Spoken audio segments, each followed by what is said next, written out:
যিহেতু প্ৰথম বহাগ আৰু জুবিন দা আমাৰ মাজত নাই, গতিকে আমি এটি সৰু উপহাৰ জুবিন দাক দিব চেষ্টা কৰিছোঁ এটি গীতেৰে। জুবিন দাৰ বাবে এটি গীত কৰিছোঁ, অকণমান গাইছোঁ। আচলতে তেওঁক শ্ৰদ্ধাঞ্জলি দিবলৈ আমি এই গীতটি কৰিছোঁ। আমি যোৱাকালি আমি এতিয়ালৈ মুক্তি দিয়া নাই, আমি মুক্তি দিম সোনকালে। যোৱাকালি এটা সৰু অকণমানি আমি গাই পেলাই ভিডিঅ' আপলোড কৰিছোঁ, আপোনালোকে আমাৰ ইনষ্টাত চাব পাৰে গৈ। সেই গীতটি গাইছোঁ। গীতটিৰ নাম হৈছে তুমি আছা, কাৰণ জুবিন দা আছে, আছিলে আৰু সদায় থাকিব।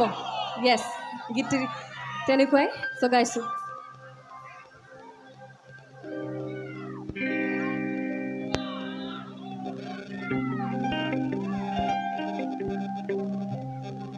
প্ৰথম বহাগ তোমাৰো বিহনে পাৰ হ'ব কেনেকৈ কৈ দিয়া নাহি, আজি প্ৰিয় মন খালি খালি লাগে, কোনে